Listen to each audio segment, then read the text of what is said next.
The morning it happened, I almost didn't go in. My wife had made tea. The kind she only makes when she's in a good mood, loose leaf, not the bags, with a little cardamom she crushes herself in that stone mortar her mother gave her. I was sitting at the kitchen table with my boots half-laced, and she was humming something I didn't recognize, and for a second I actually thought about calling in. Telling Sergeant Haveth I had a stomach thing. Staying home. I didn't, obviously. I laced up the other boot, kissed her on the cheek, and walked out into the cold. That was the morning the Duchess of Cravenmore tried to walk through the Sovereign Gate without stopping. And nothing in Varenhold was ever quite the same after that. I should tell you where I was posted that day because it matters. The Sovereign Gate is not the main entrance to the Varenhold Palace complex. Most people think it is, tourists especially. They come off the river boats and walk straight up the Galcourt Road and assume the big iron gates with the gilded crests are the ones that matter. Those are the public gates, the ceremonial ones. The ones that get photographed 10,000 times a day by people pointing their little devices at them like they're trying to capture something that will explain the whole kingdom in a single image. The Sovereign Gate is different. It's set into the eastern wall of the palace complex, maybe 200 yards from the main entrance, tucked between a row of old linden trees that were planted something like 200 years ago during the reign of King Aldrich III. The trees are enormous now. In summer, they form a kind of canopy over the path, and the light comes through the leaves in that particular way that makes everything look like it's underwater. In winter, which is what we were dealing with that morning, they're bare, and the branches scratch at the gray sky like something trying to get out. The gate itself is not impressive to look at. Black iron, simple ironwork, no gilding, a guardhouse on either side. It doesn't look like much, but every person who passes through it knows what it means. The Sovereign Gate is for members of the royal family only, full stop. No exceptions, no footnotes. No, but I'm with the Duchess, or I have a letter from the Chancellor. Members of the royal household with certified royal blood or formal sovereign appointment. That's the list. It's a short list. It has never, in the entire history of the gate and everyone who has guarded it, been amended on the spot for anyone. I had been posted there for 11 months. In 11 months, I had seen that gate opened maybe 40 times. Each time I knew exactly who was coming through before they arrived, because we received the daily movement schedule at 6 in the morning from the Palace Coordination Office. That morning, the Duchess of Cravenmore was not on it. Her name was Duchess Isolde Varencray of Cravenmore. I'll tell you about her the way you'd tell someone about weather, not because she was impersonal, but because she was the kind of person who affected the atmosphere of every room she entered. She'd been born into minor nobility, one of the old Cravenmore families that had held land in the eastern provinces for generations, but she'd married into something considerably larger. Her husband, the late Duke Aldrich Varencray, had been third in line to the throne before 2 separate strokes removed him from public life entirely. He'd passed away 14 months before the morning I'm describing. Heart failure in the end. After his death, Isolde had retained the title. She'd retained the properties. She'd retained the invitations to palace functions, the reserved seating at state ceremonies, the private correspondence channel with the royal household office. What she had not retained, what she had apparently decided she no longer needed, was patience. She'd always been a difficult woman in the way that powerful women get called difficult when what they actually are is precise. She had opinions. She expressed them. She expected things to be done correctly, and she noticed when they weren't, and she said so. I had seen her at 4 or 5 official functions in my time at the gate, and she had a quality that I can only describe as a kind of constant low-level authority. Like she was always slightly more in charge of the situation than whoever was technically in charge of the situation. Before that morning, I had respected that about her. She arrived at 9:47 in the morning. I know the exact time because I had just finished writing it in the gate log. 09:47, weather conditions, light frost, visibility good. When I heard the car, it wasn't the sound of a royal car. You get used to the sound of royal vehicles after a while. They're smooth, quiet, the kind of engineered silence that money buys. This was a private vehicle, a dark blue saloon moving faster than vehicles usually move on the Galcourt approach road. Not dangerously fast, but purposefully fast. The kind of speed that says the person inside has somewhere to be and has already decided they're going to be there. The car pulled up outside the gate and stopped. The driver, a man I didn't recognize in a plain gray coat, got out and opened the rear door without saying anything. Duchess Isolde stepped out. She was dressed in winter black. Long coat, high collar, leather gloves the color of charcoal. Her hair was pinned up beneath a small hat that I can only describe as severe. She carried a slim leather document case under one arm, and she walked toward the gate the way a person walks when they've already had the argument they're about to have and won it in their head about 40 minutes ago on the drive over. I stepped forward. My colleague Renner, posted at the opposite guardhouse, did the same. "Your Grace," I said. She didn't slow down. "I need to speak with Her Majesty," she said. It wasn't a request, it was an announcement. "Your Grace." I said it again because sometimes saying it again is what the moment requires. The sovereign gate is restricted to members of the royal family and those with formal sovereign appointment. I'll need to ask you to— "I am aware of what this gate is," she said. She stopped, finally, about 4 feet from me. She looked at me the way you look at a door that's stuck, not with anger exactly, but with the clear intention of opening it. "I have been attending functions at this palace since before you were born. I was married to a member of this royal family for 31 years. I have urgent business with Her Majesty that cannot wait for the standard appointment channels." "I understand, Your Grace." "But my orders—" "Your orders," she said, and there was something in the way she said it that was almost gentle, like she was explaining something to someone quite young. "Do not supersede the needs of the crown." I looked at her. She looked at me. "They do at this gate," I said. Behind me, through the iron bars, the palace grounds stretched out in that particular winter stillness that always struck me as more peaceful than any other time of year. The frost on the grass, the bare trees, the distant sound of a fountain that runs even in winter somewhere near the east garden, everything quiet and ordered and exactly as it should be. I became aware in that moment of how unusual it was for anything to be happening at this gate at all. In 11 months, I had never had a conversation that lasted more than 30 seconds. You show your credentials, the gate opens, you pass through. That was it. That was every interaction I had ever had here. This was already something different. "Your Grace," I said, and I tried to keep my voice even because that's the job, evenness is the job. "I can contact the Palace Coordination Office and request an emergency appointment. That's the correct procedure for—" "I know what the correct procedure is." Her voice had changed slightly. Still controlled, but with something underneath it now, something compressed.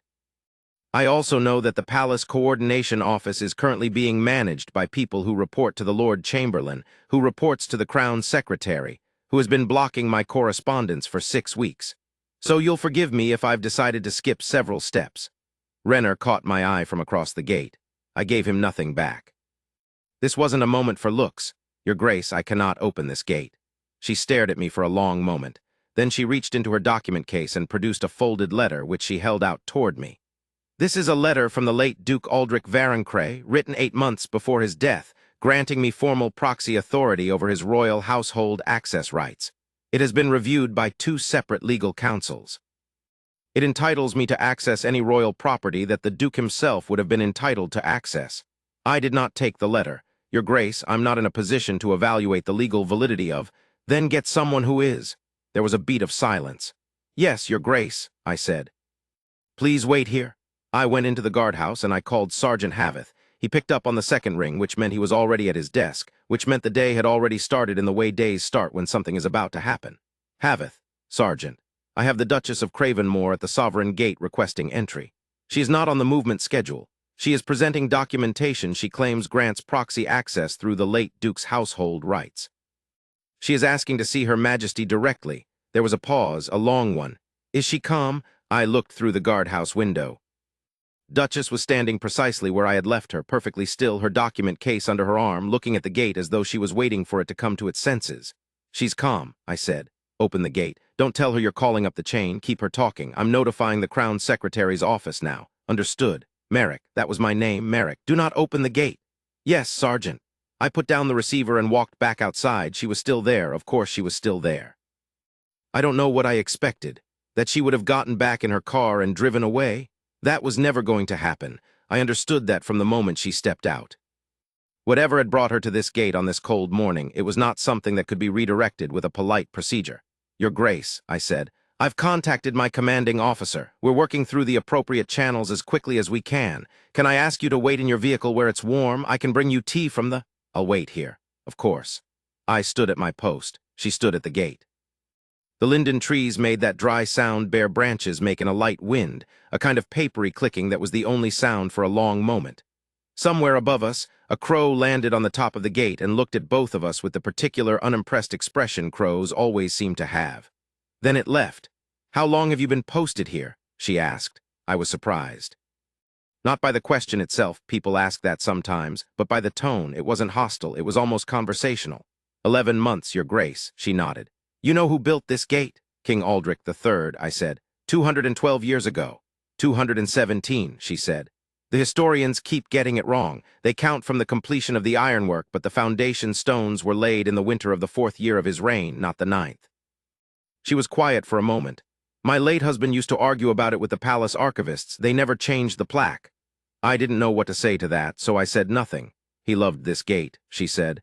Strange thing to love, but he did. He said it was the most honest thing in the palace.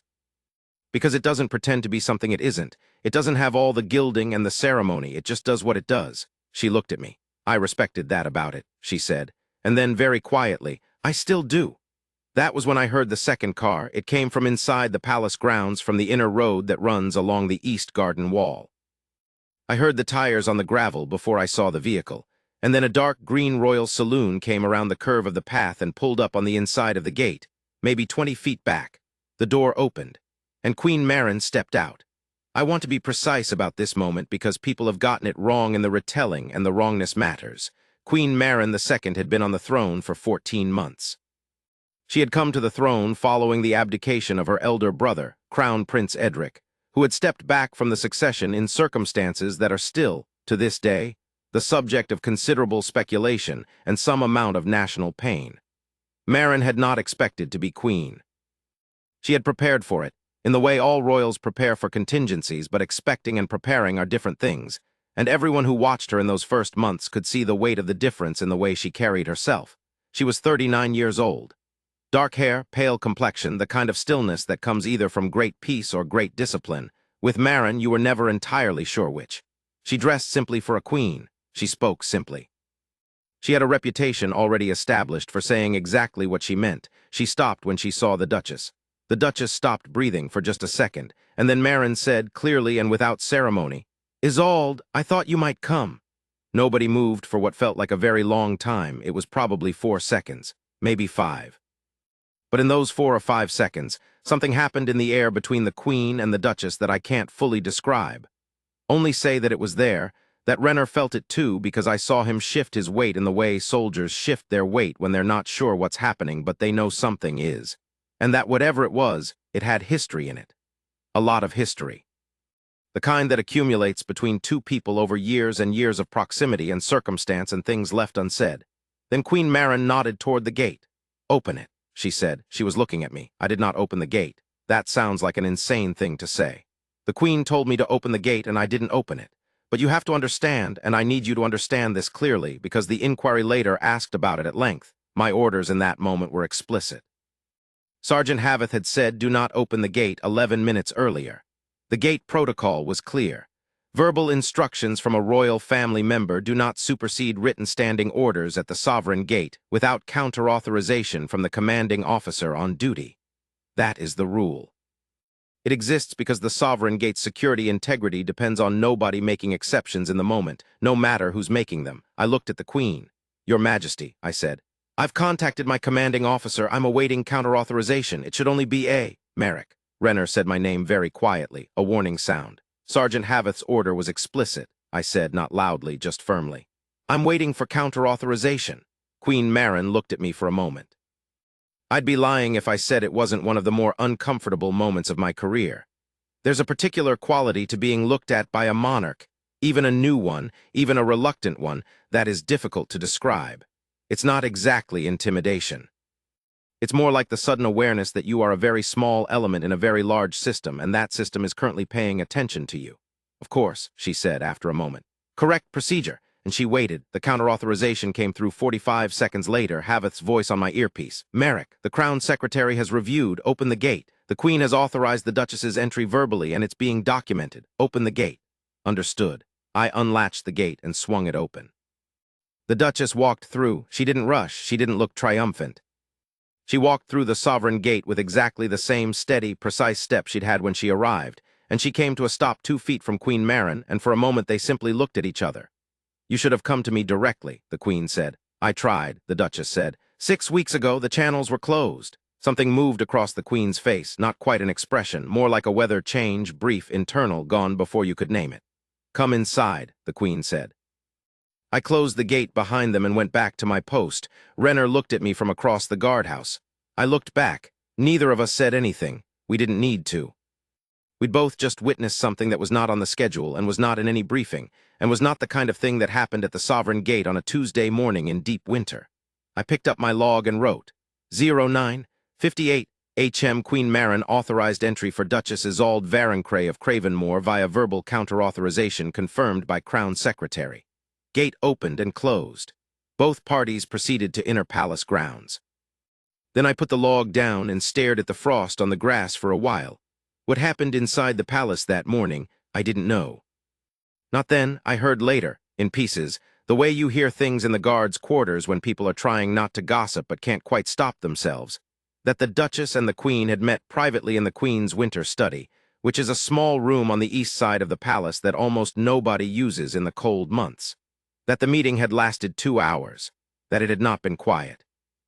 The Queen's private secretary, a man named Aldous Fenn, had apparently stood outside the door for the entirety of those 2 hours with a cup of tea going cold in his hands and no idea what to do with himself. He told someone who told someone who told someone whose brother-in-law was in my unit, which is how these things travel.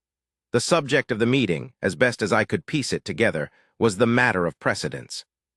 Specifically, the formal precedence ranking at the royal court, which determines who stands where at ceremonies, who enters rooms in what order, who sits at the high table at state dinners, and about 100 other things that sound trivial until you understand that in a monarchy, the physical expression of hierarchy is not trivial at all. It's the thing itself. It's how the hierarchy stays real. With the abdication of Crown Prince Edric and Queen Maren's accession, the entire precedent structure of the court had been technically reshuffled. Edric's wife, Duchess Myrna, who had expected to be queen and was not, had dropped significantly in rank. Various other members of the extended royal family had been quietly repositioned. The official updated precedence chart was supposed to have been published by the Royal Household Office 3 months after the accession. It had not been published. It was now 11 months late. In the absence of the official chart, the court was operating on custom and assumption, which meant that different people had different assumptions, and some of those assumptions were incompatible with each other. And at least 3 separate state dinners had involved seating arrangements that someone considered insulting and nobody had officially acknowledged.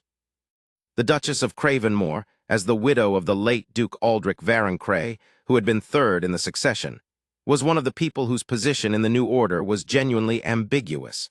Her late husband's rank had not automatically transferred to her, but neither had it entirely vanished.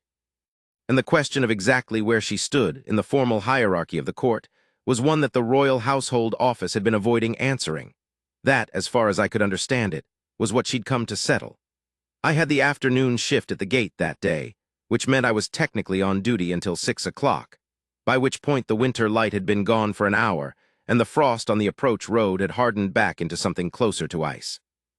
At 4:20 in the afternoon, the palace's inner road brought another car to the inside of the gate. I had been told to expect this. Haveth had messaged at 3 to say the Duchess would be exiting through the Sovereign Gate at approximately 4:15. So I had my log ready and I was watching the inner road when the car appeared. The car stopped. The driver got out, opened the rear door, the Duchess stepped out. And then from the other rear door, someone else stepped out, someone who was not on any schedule, someone who in 14 months of Queen Maren's reign had not once been officially seen at the palace, Duchess Myrna, Edric's wife, the woman who had expected to be queen. I need to stop and explain something here, because if you don't know who Myrna was, the rest of this won't land the way it should. Myrna of Aldermere, formerly Duchess Myrna Aldrich Vane, formerly Crown Princess Myrna, had married Prince Edric 17 years ago in what was at the time the most watched royal event in the kingdom's recent history. She was not from the noble houses. She was the daughter of a cloth merchant from the western provinces, which was either a romantic story or a political complication depending on who you asked, and people asked about it constantly for most of the marriage. She'd adapted to royal life with what most observers described as remarkable determination. She'd learned the protocols, the languages, the etiquette. She'd appeared at every state function with exactly the correct expression. She'd given 3 speeches that were still quoted in the schools. She had, by all accounts, done everything that was asked of her, and then her husband had abdicated, for reasons that were never fully explained publicly.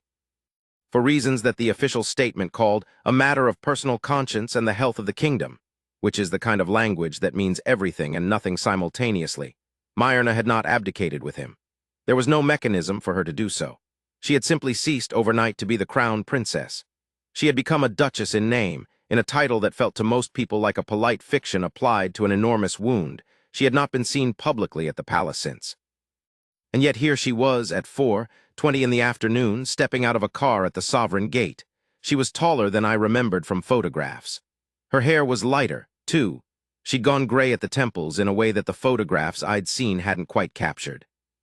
She was wearing a coat the color of deep burgundy, and she moved with the particular careful stillness of someone who has learned, at great cost, to give nothing away. She looked at the gate. Then she looked at me. Then she looked at the Duchess of Cravenmore, who was standing beside her. I looked at both of them. "Your Grace," I said to the Duchess of Cravenmore because she was the one I had authorization to address. "I wasn't notified of a second." "She's with me," the Duchess said. "Your Grace, the Sovereign Gate Protocol requires individual authorization for each." "I am aware of the protocol," the Duchess said, and there was something new in her voice now, a kind of deliberate wait, like she'd been waiting to say the next thing for a while. "Her Majesty the Queen has extended an invitation to Duchess Myrna. The authorization will be confirmed through your command channel in approximately—" She looked at her watch. 30 seconds. I looked at Renner. He was already on his radio. 22 seconds later, Haveth's voice came through my earpiece. "Merrick, authorization confirmed for Duchess Myrna Aldrich Vane. Standing orders updated. Open the gate." I opened the gate. Both women walked through in the direction of the inner palace road. I closed the gate and stood there for a moment with my hand still on the iron bar, watching them go. 2 women in dark coats, walking side by side toward the lights of the palace. The gravel crunched under their feet. The bare linden trees moved slightly in the evening wind. I wrote it in the log. 16:22. Duchess Myrna Aldrich Vane invited by HM, authorized through command channel. Entry granted. Then I put the pen down and thought about my wife's tea and how I had almost not come in that morning. The 3rd hour of my shift was quiet. Then it wasn't. At 17:44, the guardhouse telephone rang. Not my earpiece. The actual telephone on the wall of the guardhouse, which rang maybe twice a month and usually meant something administrative. A schedule change, a vehicle registration query, something routine. I picked it up. "Sovereign Gate, Guard Merrick." The voice on the other end was Haveth's, but different, tighter, like someone trying to keep a bottle of something under pressure from popping its seal. "Merrick." "Are you at the gate?" "Yes, Sergeant. We have a situation developing in the east corridor of the palace. I need you to listen carefully, and I need you to be ready." "Ready for what, Sergeant?" A pause. "The Duchess of Cravenmore is leaving through the Sovereign Gate in approximately 6 minutes. She will not be alone. The keeper of the royal household is accompanying her. You are to maintain standard gate protocol, but you are also, and this is a direct order, Merrick, you are to prevent anyone else from following them through the gate until I tell you otherwise." "Anyone else?" I repeated. "Can you be more specific, Sergeant?" Another pause.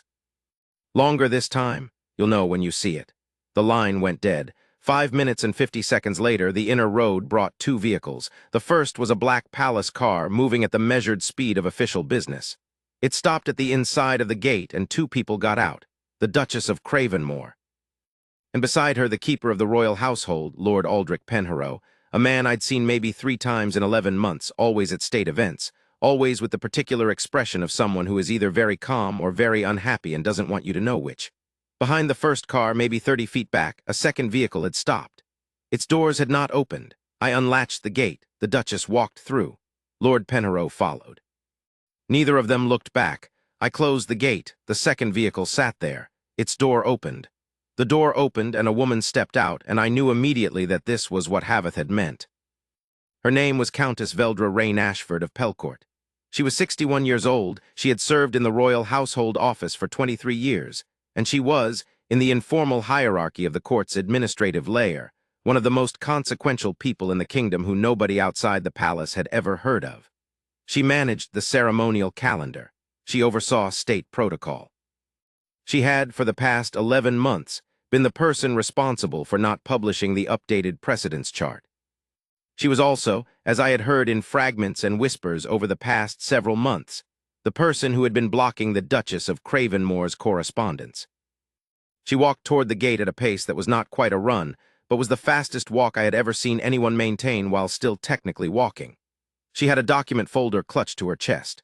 Her expression was difficult to read, not angry exactly, or not only angry, but something more layered than that. The look of someone who has spent months managing a situation and has just watched several months of management come undone in a single afternoon. "Open the gate," she said. "Countess Rain Ashford," I said. "I'm not able to do that at this time." She stopped. "I am the keeper of the royal calendar. I have level 2 palace access. You are required to." "My orders supersede standard access levels at this gate, Countess. I've been instructed to hold the gate closed until I receive further authorization from my commanding officer." She stared at me. "Who gave you that order?" "My commanding officer." "Who gave him that order?" "I'm not in a position to say, Countess." She looked at the gate, then at me, then at Renner, who was standing at parade rest at his guardhouse and giving away absolutely nothing, bless him. "This is obstruction," she said quietly. "You understand that?" "I understand my orders," I said. "If you'd like to contest them, I can connect you with Sergeant Haveth directly." She said nothing. I noticed at that moment that her hands were shaking slightly. Not dramatically, not the shaking of fear exactly, more the shaking of adrenaline of someone whose body is trying to do something their mind is holding back. Whatever had happened in that palace in the past 4 hours, it had reached her differently than it had reached the Duchess. 6 minutes later, 6 minutes in which the Countess stood outside the gate and said nothing, and I stood inside the gate and said nothing, and Renner continued to give away nothing. My earpiece came alive with Haveth's voice. "Merrick, authorization for Captain Edvard Sohm and 2 escort guards. They'll be coming to the gate from the inner road now. Open the gate when they arrive." "Understood." The Countess heard the earpiece. She couldn't hear what was said, but she heard that I'd received something, and she straightened slightly. "Authorization coming through?" she asked. "Yes, Countess." "Good." "Not for you, Countess." She went very still. 40 seconds later, the inner road brought 3 men in palace guard dress uniform, the formal variant, dark blue with the silver crest, not the everyday gray I wore. Captain Edvard Sohm was a man I knew by reputation. He commanded the Household Protection Unit, which is the division of the guard responsible for domestic security within the palace complex itself. He was in his mid-40s, calm-faced, built like someone who had been a soldier for a long time and had made his peace with it. He came to a stop on the inside of the gate and looked at the Countess through the bars. I opened the gate. He stepped through. "Countess Veldra Rain Ashford of Pelcourt," he said, in a voice that was entirely without drama, which somehow made it worse. "I've been asked to escort you back inside the palace." She looked at him for a long moment. "Escort me?" "Yes, Countess." "On whose authority?" "Her Majesty's." The folder in her hands shifted slightly. She adjusted her grip on it. She looked at me briefly, and I kept my face exactly neutral, which was everything I could do for her in that moment. "Is this an arrest?" she asked. Captain Sohm appeared to consider this question with great care. "Her Majesty has requested your presence for a formal accounting of your conduct in the management of the Royal Household Office's communication channels over the past 6 months, he said. "Whether that constitutes an arrest depends on how the accounting goes." A silence. "I see," she said. She turned and walked back through the gate. Captain Sohm and one of his escort fell into step behind her. The third guard stayed at the gate on the outside. I closed the gate. I stood there for probably 2 minutes without writing anything in the log. Then I picked up the pen and wrote, 17:58, Captain E. Sohm, HPU, exited gate with escort. Countess V. Rain Ashford of Pelcourt detained at gate and returned to palace interior under HPU escort per HM directive. I put the pen down. The remaining HPU guard looked at me. He was young, younger than me, probably 23 or 24, with the look of someone who'd been pulled into something larger than their daily brief. "Hell of a day," he said, quietly enough that it was clearly not an official communication. "Every day is a day," I said, which is what Sergeant Haveth used to say in our first year of training, and which had never made any sense to me until exactly this moment. The full picture took weeks to assemble. I got most of it in pieces, some from the official inquiry, some from people who were in rooms I wasn't in, some from the kind of half-heard conversations that float through a guard rotation like smoke. Here is what had happened, as best I've been able to understand it. The Duchess of Cravenmore had come to the palace that morning with documentation she'd spent 6 weeks trying to get anyone to look at. The documentation established, through a careful legal reading of the royal household succession protocols, that her late husband's precedence position did not simply dissolve at his death. It transferred, in modified form, to his widow for the duration of her lifetime, unless explicitly revoked by the reigning sovereign. Which meant she outranked half the people who had been treating her like furniture. Specifically, she outranked Countess Rain Ashford, significantly. And since Rain Ashford had been the one running interference on her correspondence, a fact that the Duchess had documented carefully over 6 weeks, the meeting with Queen Maren that morning had become, fairly quickly, something more than a precedence dispute. It had become an accountability question. Queen Maren, and this was the part that people kept coming back to in every conversation I heard about it, had not reacted the way anyone expected. She hadn't referred it to committee. She hadn't asked for a review period. She had read the Duchess's documentation. She had called Rain Ashford. She had conducted what Lord Penharrow later described in the official inquiry as a sustained and very direct conversation in which several things became clear. And then she had sent for Captain Soame. The invitation extended to Duchess Myrna, Edric's wife, the would-be queen, was a separate matter but connected. Maren had, apparently, decided that the 11 months of silence between herself and her brother's wife had gone on long enough. That whatever had happened with the abdication, Myrna had not chosen it and did not deserve the informal exile that court custom had quietly imposed on her. That correcting the precedence chart, the real chart, the honest one, required acknowledging Myrna's position in it. What exactly was said between the two women in the Queen's winter study that afternoon, nobody knew.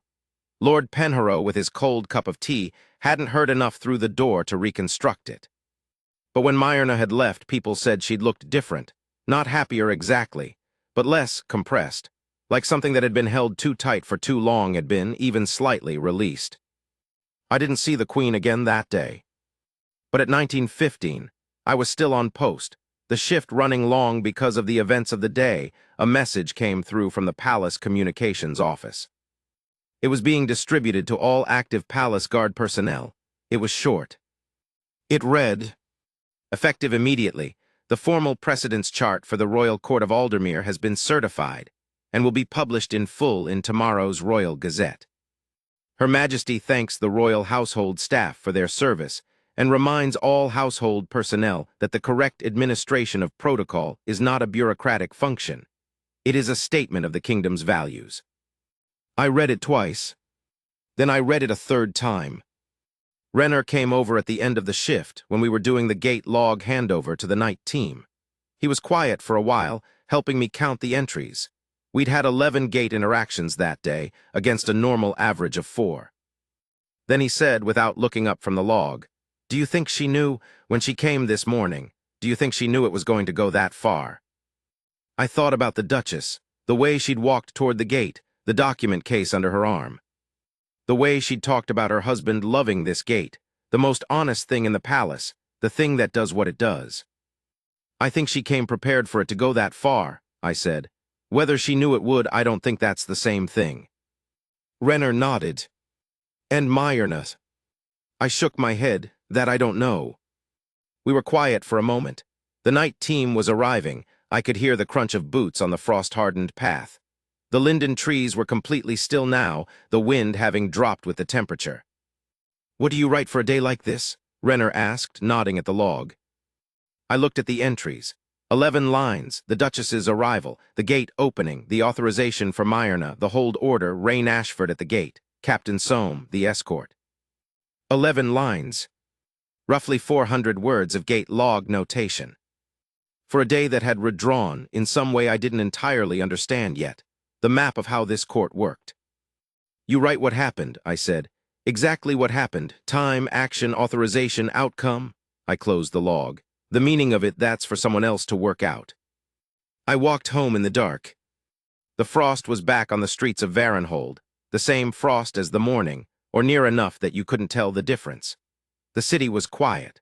The kind of quiet that capital cities have late in winter evenings, when the cold has sent everyone inside, and the streets belong to the people who work at night and the few individuals who for one reason or another are still out in it. I passed the river. The lights of the palace were visible on the hill above the east bank, the way they always are, the way they've been visible from the river for 200 and some years. Steady. Yellow. The kind of light that looks permanent even though you know perfectly well that everything that looks permanent is just something that hasn't changed yet. I thought about the Duchess and the document case and the 6 weeks of blocked correspondence. I thought about Myrna's gray temples and the careful stillness of someone who has learned not to give things away. I thought about Rain Ashford's shaking hands at the gate, and the young HPU guard saying hell of a day, and Haveth's voice on the telephone, "You'll know when you see it," and how right he had been about that. I thought about the gate, the one my husband loved, the most honest thing in the palace. I thought about my wife's tea, the loose leaf with the cardamom. I thought about how I'd almost stayed home. She had the tea waiting when I got in. Different tea this time, evening tea, not morning tea, the chamomile she made when she could tell from the sound of the door that the day had been heavy. She'd heard something about the palace on the evening broadcast, she said. Something about the precedence chart being published. Something about a household official being called to account. "Was it you?" she asked. "Were you there?" "I was at the gate," I said. She looked at me for a moment, then she handed me the tea. "Come sit down," she said. So I did. The Royal Gazette published the precedence chart the following morning. 47 names, formally ranked, with annotations for courtesy titles and household positions. The Duchess of Cravenmore was listed at position 12, which placed her above 16 people who had, for 11 months, been behaving as though she didn't exist. Countess Rain Ashford resigned from her position that same day. The official statement cited personal reasons. Duchess Myrna attended the spring state reception 2 months later. It was her first official palace appearance in 14 months. The seating arrangement, I was told, placed her 3 seats from the Queen. Nobody talked about who had built the sovereign gate, or when the foundation stones had actually been laid. But I looked it up after everything. The Duchess had been right. 217 years. The historians had been getting it wrong all along. Some things in a palace are more honest than they look, and some people know exactly which gate to stand at and exactly how long to wait, not because they're certain they'll be let through, but because they're certain that what they're carrying deserves to be. That morning with the cardamom tea and the boots still half-laced, I almost stayed home. I'm glad I didn't, because some days the gate matters, and someone has to be standing at it.